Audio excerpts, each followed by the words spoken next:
வணக்கம். சிறகடிக்க ஆசை சீரியலில் இனி நடக்க போகுது அப்படின்னு தான் பார்க்க போகிறோம். இங்கே ரவி வந்து வீட்டில் எல்லார்ட்டையுமே சொல்கிறாரு, அப்போ எங்கள் ஹோட்டல்லேருந்து ஒரு போட்டி வச்சுருக்கோம்பா, அதில் எல்லாருமே ஃபேமிலியாக கலந்துக்கிடணும் அப்படின்னு சொல்லி எங்கள் ஓனர் சொன்னாங்க. கண்டிப்பாக ஃபேமிலியிலேருந்து எல்லோரும் வரணும்பா அப்படிங்கிறாங்க.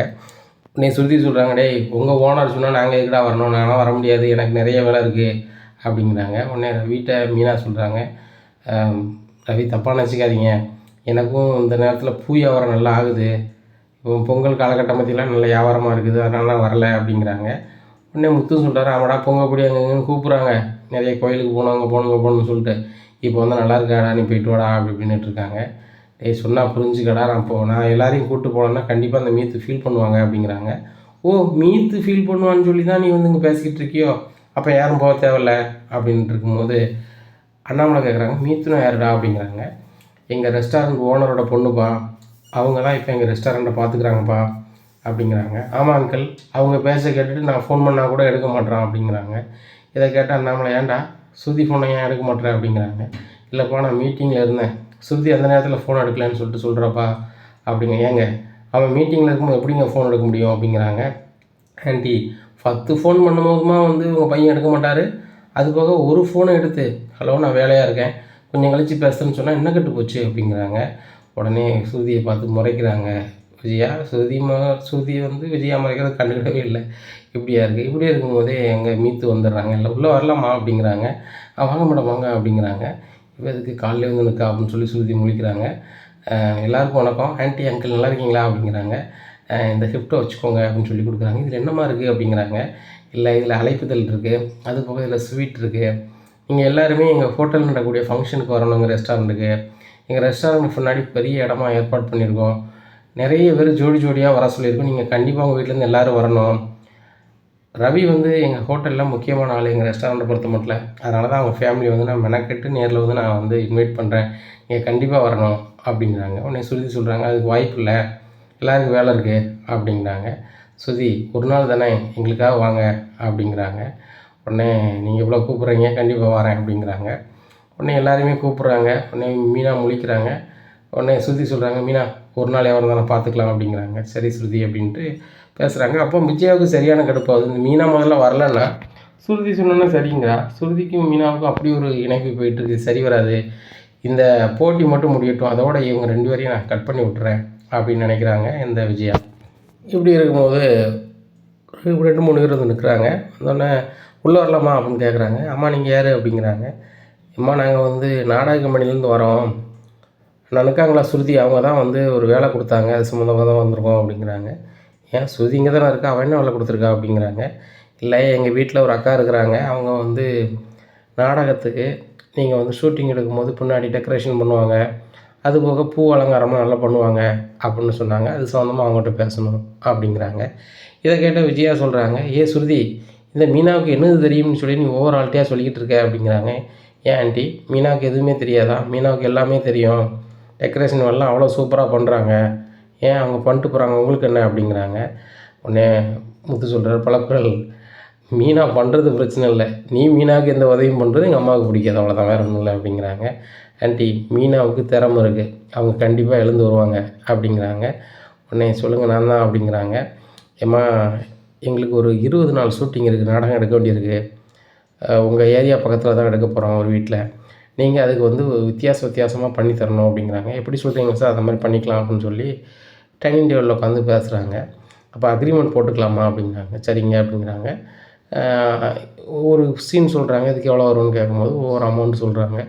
சரிம்மா இதில் ஒரு 50,000 ரூபா அட்வான்ஸ் இருக்குது, வச்சுக்கிடுங்க, நீங்கள் அப்பப்போ எப்போ பில் வேணுமோ 2 நாளைக்கு ஒருக்க வாங்கிக்கிடுங்க அப்படிங்கிறாங்க.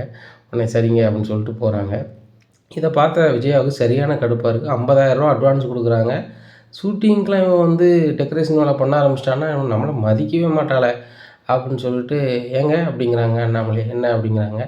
இப்படி இந்த நாடகத்துக்கெலாம் இந்த பிள்ளை வந்து டெக்கரேஷன்லாம் பண்ண வேண்டாம், அவங்க வேறு ஏதாச்சும் பண்ண சொல்லுங்கள், இந்த அட்வான்ஸை திருப்பி கொடுக்க சொல்லுங்கள் அப்படிங்கிறாங்க. ஏன் விஜயா அப்படிங்கிறாங்க. இல்லைங்க இவன் இப்படி பண்ணிட்டு இருந்தானா வீட்டில் எப்படிங்க சமைப்பா அப்படிங்கிறாங்க. ஏன் மீனாக தான் சமைக்கணும்னு என்ன கட்டாய பொருள் எது இருக்கா, இல்லை நீ நீ சும்மா தானே இருக்க அப்படிங்கிறாங்க. ஏங்க நான் எதுக்குங்க சமைக்கணும், நான் சும்மையாக இருக்கேன், எனக்கு நடன புள்ளி இருக்குங்க அப்படிங்கிறாங்க.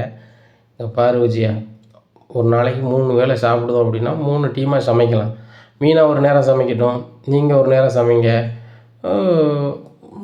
மருமக ஒரு நேரம் சமைக்கட்டுமே அப்படிங்கிறாங்க. உடனே இல்லைங்க அதெல்லாம் முடியாது, மீனா வந்து இந்த வேலை செய்யக்கூடாது அப்படிங்கிறாங்க. எப்பா மீனா வந்து பெரிய ஆளாவது அம்மாவுக்கு பிடிக்கல அவ்வளோதான் அப்படிங்கிறேன். ஆமாடா இந்த ஊர் ஆஃபர் வந்தோன்னா உன் முன்னாடி பெரிய ஆளாகிடுவா அப்படிங்கிறாங்க. அத்தை நான் கண்டிப்பாக ஒரு நாள் இந்த தொழிலை ஜெயிச்சு காட்டுவோம் பாருங்கள் அப்படிங்கும்போது முத்து சொல்கிறாங்க. சிந்தாமணின்னு ஒரு லேடி வந்து மீனா டெக்கரேஷன் வேலை பார்க்குற இடத்துலலாம் உரி பண்ணிகிட்டே இருந்தாங்க. மீனா ஒரு இடத்துல செமையாக பண்ணான்.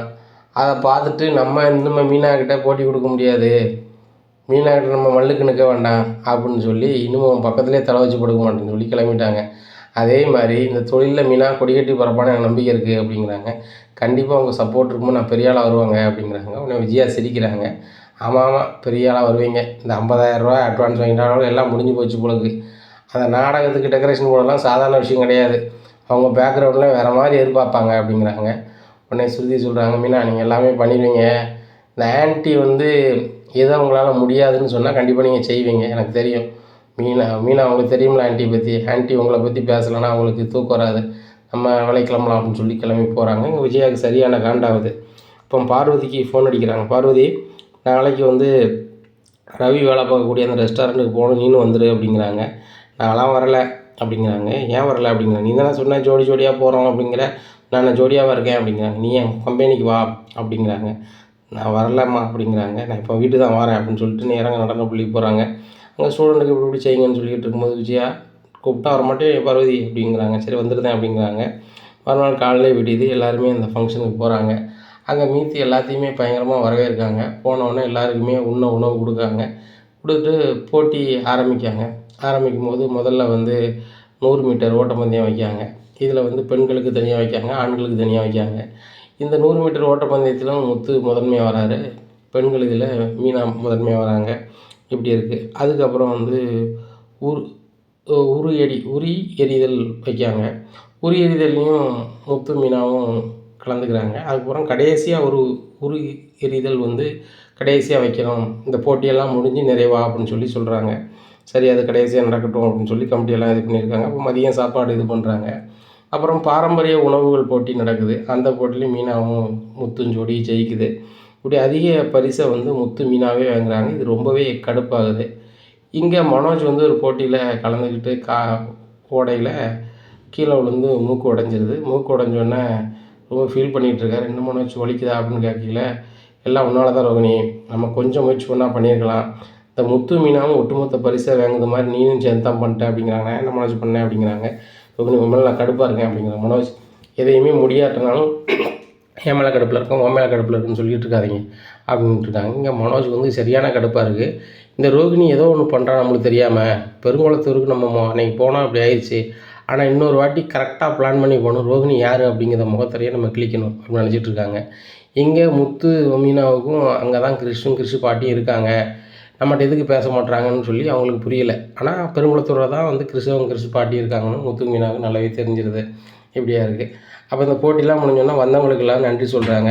அதுக்கப்புறம் சொல்கிறாங்க கடைசியில் உரி உராசுதல் போட்டி நடக்க போகுது, இதில் வந்து யார் விரும்புகிறாங்களோ கலந்துக்கிடலாம், முன்னாடி தோல்வி வச்சவங்க கூட கலந்துக்கிடலாம் அப்படிங்கும்போது சுருதியை பற்றி ரொம்ப குறைச்சி பேசிக்கிட்டு இருந்ததை இவங்க காது கொடுத்து கேட்டுடுறாங்க பார்வதிகிட்ட. இந்த பணக்கார பத்தியத்தை கெட்டதை காட்டிலும் அந்த மீத்து பிள்ளைய அவை கட்டித்தானா ரொம்ப சூப்பராக இருந்திருப்பான் அப்படி இப்படின்னு பேசணும். ரொம்ப கடுப்பாக இருக்காங்க விஜயா மேலே சுருதி. சரி ரைட்டு, அப்போ அந்த உரி உரசுதல் போட்டியில் நம்மளும் உரசிட வேண்டிதான் அப்படின்னு நினைக்காங்க. அப்போ எல்லோரும் இது பண்ணி அங்கங்கே நிற்கும்போது சுருதியை சுற்றி விடுதாங்க. அப்போ நம்ம உரியை வந்து உரசிட வேண்டிதான் அப்படின்னு சொல்லி அங்கே வீசுறதுக்கு பதிலாக விஜயாவை பார்த்து உரசுதாங்க. அந்த கம்பு வந்து கரெக்டாக வந்து விஜயா மண்டையில் போய் பொத்துன்னு உழுந்தோடனே தக்காளி சட்னி ஏதாவது போகுது, எப்பாங்கிறாங்க, எல்லோரும் தூக்குறாங்க. உடனே விஜயா திடீர்னு வாங்கிடுறாங்க, தண்ணி தெளித்து ஒரு ஆஸ்பத்திரி கூட்டி போயிடுறாங்க. பெரிய கெட்டாக விட்டு வீட்டுக்கு கூட்டி வந்துடுறாங்க. ஒட்டுமொத்த பரிசு வாங்கினது அந்த மீனாவும் முத்தும், ஆனால் வந்து வாங்கி கட்டினது விஜயா அப்படின்னு சொல்லி அண்ணாமலை சிரிச்சிக்கிட்டு இருக்காங்க. ஏங்க அந்த சுருதி பிள்ளை இப்படி பண்ணியிருக்கீங்க, என்ன எதுன்னு கேட்க மாட்டீங்களா அப்படிங்கிறாங்க. இங்கே பாரு விஜயா, அந்த பிள்ளை போட்டியில் கலந்துக்கிட்டது, அதில் நீ தான் ஓரமாக இருந்திருக்கணும்.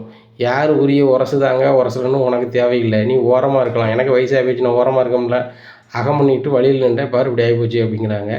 உடனே ஸ்ருதி ஒரு மாதிரி இருக்காங்க. என்ன ஸ்ருதி ஆன்ட்டி மேலே வந்து இப்படி பண்ணிட்டீங்கன்னு ஃபீல் பண்ணுறீங்களா அப்படின்னு சொல்லி ரோகிணி சொல்லிட்டு போகிறாங்க. அப்போ மீனா வந்து கேட்குறாங்க, ஏன் ஸ்ருதி தெரியாமல் பட்டுச்சா அப்படிங்கிறாங்க. இல்லை இல்லை தெரிஞ்சு தான் பண்ணேன் அப்படிங்கிறாங்க. என்ன ஸ்ருதி சொல்கிறீங்க அப்படிங்கிறாங்க. ஆமாம், ஆன்ட்டி வந்து அந்த பார்வதி ஆன்ட்டிகிட்ட சொல்லிட்டு இருந்தாங்க, இந்த பணக்கார பைத்தியத்தை ரவி கெட்டதை காட்டிலும் அந்த மீத்துவை வந்து கல்யாணம் முடிச்சிருந்தாங்கன்னா ரொம்ப நல்லா இருந்திருக்கும். அவள் என் சொல்ல கேட்டுட்டு இருந்திருப்பா. இந்த பணக்கார பைத்தியம் ரொம்ப ஓவராக பண்ணுது அப்படி இப்படின்னு என்னை பேசினாங்க. எனக்கு கடுப்பாச்சு. அதான் அந்த கடைசியில் அந்த நிறைவு இதில் ஒரு உரசுதல் வச்சுருந்தாங்களே, அந்த உரசுதல் போட்டியில் நான் வந்து கலந்துக்கிட வேண்டாம்னு தான் நினச்சேன். ஆனால் எப்படியாவது இந்த ஆன்ட்டியை போட்டு தள்ளணும் அப்படிங்கிறதுக்காக தான் இது பண்ணேன் அப்படிங்கிறாங்க. சுற்றி சுற்றி இந்த விஷயம் வந்து ஆன்ட்டிக்கு தெரிஞ்சிடாம அப்படிங்கும்போது பின்னாடி வந்து பார்க்காங்க. விஜயா நிற்கிறாங்க. மீனா, நீ தான் வந்து இந்த ஸ்ருதி இப்படி பண்ண சொன்னியா அப்படிங்கிறாங்க. ஆன்ட்டி, மீனா பண்ண சொல்லலை, நான் தான் பண்ணேன். நீங்கள் ரொம்ப ஓவராக பேசுனீங்க, அதை நான் கடுப்பில் பண்ணேன் அப்படிங்கிறாங்க. உடனே பாருங்கங்க, இந்த ஸ்ருதி பிள்ளை என்ன பண்ணியிருக்குன்னு சொல்லி பாருங்கள் அப்படிங்கிறாங்க. உடனே அண்ணாமலை சொல்கிறாங்க, என்னம்மா என்ன நடந்துச்சு அப்படின்னு கேட்கும்போது, நான் பணக்காரன் பைத்தியமா, என்னை விட மீத்து தான் ரொம்ப நல்லவங்களாம், மீத்தை தான் வந்து ரவி கல்யாணம் முடிச்சிருக்குமா அப்படி சொல்லும்போது கடுப்பாச்சு அங்கிள் அப்படிங்கிறாங்க. விஜயா, உனக்கே இவ்வளோ வீம்பு இருந்தால் சின்ன பிள்ளை அவளுக்கு எவ்வளோ வீம்பு இருக்கும். இந்த மாதிரி பேசுறதோட வச்சுக்காத சரிதானா, உன்னோட கடைக்குட்டி மருமவா ஸ்ருதி தான் சரிதானா அப்படிங்கிறாங்க. ரொம்ப கோபமாக ஸ்ருதி ரூமுக்குள்ளே போகிறாங்க. இதை பார்த்த விஜயா ரொம்ப கடுப்பாகுது. என் வீட்டில் இருந்துட்டு என்னைய வந்து இப்படி பண்ணுறாளே அப்படின்னு சொல்லிட்டு இவ்வளோ சும்மா விடக்கூடாது. முதல்ல இந்த பூக்காரியை வீட்டை விட்டு அனுப்பிக்கிடுதேன், அதுத்தாப்புல அடுத்த ரவுண்டு இவ்வளோ அனுப்பிடுதேன். இந்த வீட்டில் என் மருமக ரோகிணியும் என் பையன் மனோஜ் மட்டும் தான் இருக்கணும் அப்படின்னு சொல்லி நினைக்காங்க. இனி என்ன நடக்கும் இந்த விஜயா வீட்டில் அப்படிங்கிறத பொறுத்திருந்து பார்க்கலாம். நம்ம சேனலை நீங்கள் மறக்காமல் லைக் அண்ட் சப்ஸ்கிரைப் பண்ணுங்கள். நன்றி, வணக்கம்.